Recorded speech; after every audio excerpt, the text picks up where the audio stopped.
And I want to talk about the migration from instructional design to media production, because I believe that edX is facilitating that transition, and I'm going to explain why. And this talk is very much at the opposite end of the spectrum from what you've heard in terms of the technology back end. We're now talking at the very front end, the learner experience, and where does that come from? I thought I'd better kick off with telling you a little bit about who I am. I started life working at my professional life working at the BBC in London. In case you didn't guess, I come from the UK.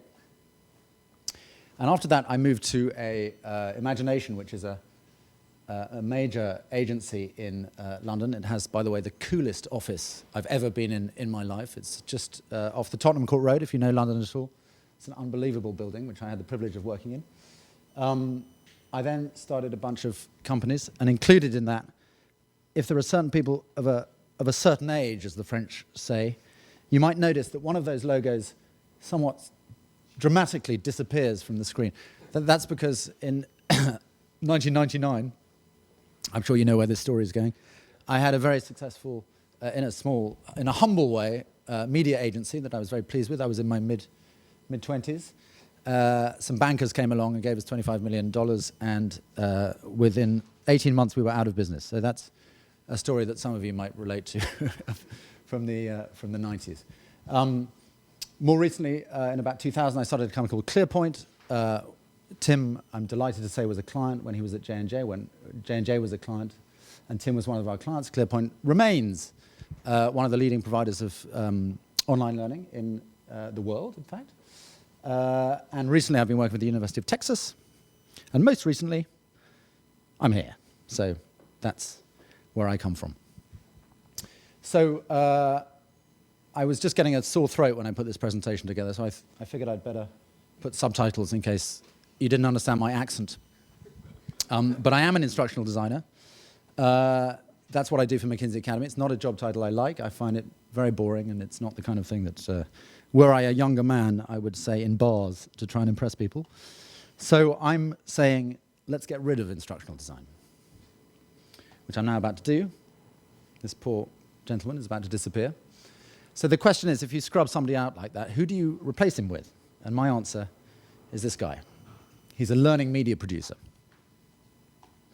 Now, that's a term that sounds a lot cooler than instructional design. For one good reason, it actually is a cooler term than instructional design. It's not just a gimmick.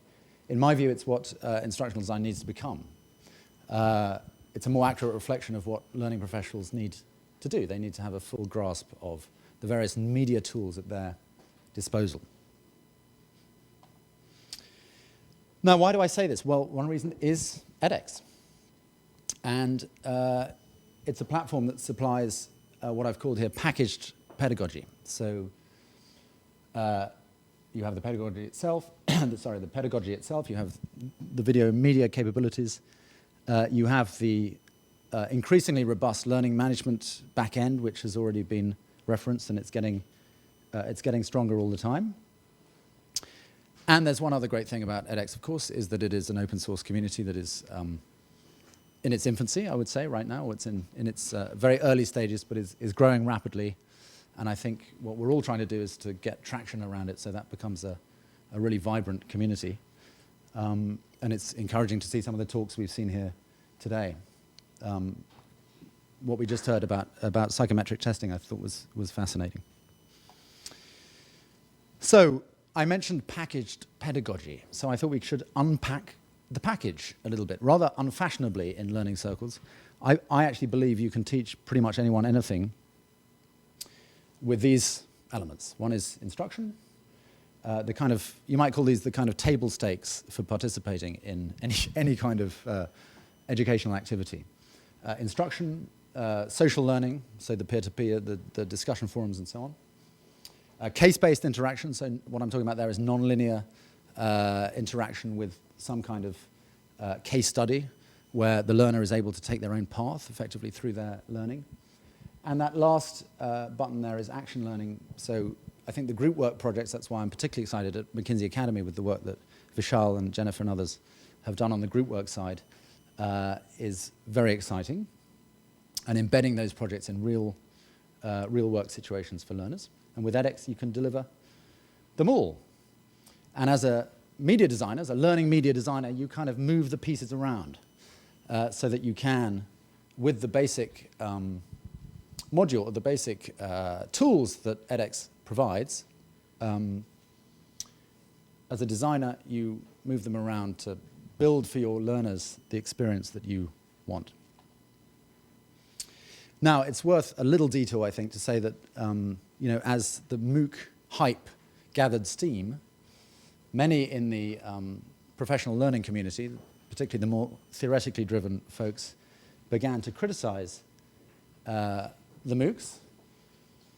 They weren't interactive enough. They replicated outdated lecture models and so on. And you still hear that a lot, that the pedagogy of MOOCs is a step backwards from, I don't quite know from what, but, but from some sort of idealized universe where everything is fully immersive. But I take the view that if you say lectures are bad, it's kind of tantamount to saying movies are bad, or books are bad, or music is bad. I mean, who's to say that the surrealist masterpiece, Chien Andalou, is a better or worse film than Toy Story 3, which I saw over Christmas. I thought it was marvelous with my 4-year-old daughter.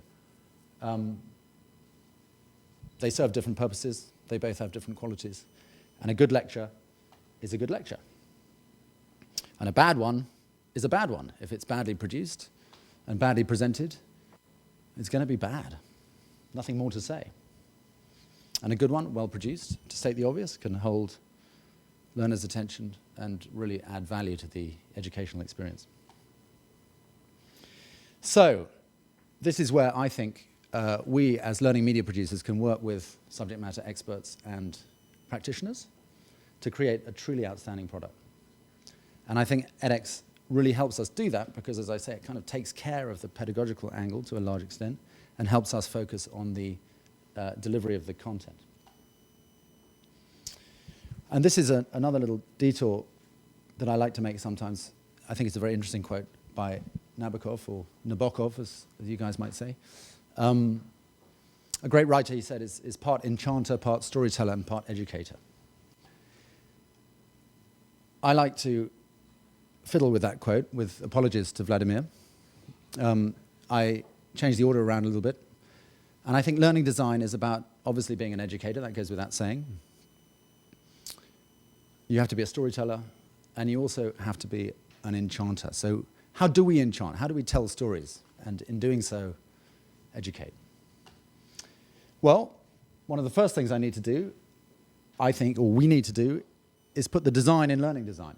Learning sites should not be drab. They should be bold. They should be bold and beautiful. And here are some of mine and other people's, including Tim's MOOC behind there. And also including, I should say, the McKinsey Academy front end, which is in front of an edX back end, as you know. And that was designed by Jennifer, sitting over there, did a wonderful job. And crucially, great video. And I think this is a point that our host, Michael, is proving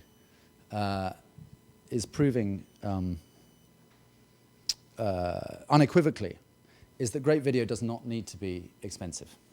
A good learning producer knows what tools are at his disposal, knows when to deploy the rich media, when it's really going to add value, when it isn't necessarily going to add value, and how to get it done at the lowest cost for maximum impact. And that's really it. So I return to basically the formula that I presented earlier, that a good learning media producer working with a subject matter expert and practitioner, and practitioners can develop an outstanding product. The edX platform provides the infrastructure that helps us do that, as I was saying. The creatives, it lets us, the creatives, focus on what really matters, which is working with the subject matter experts to optimize the content, make sure it's as impactful as it can be. And what we're all looking for is love. Thank you.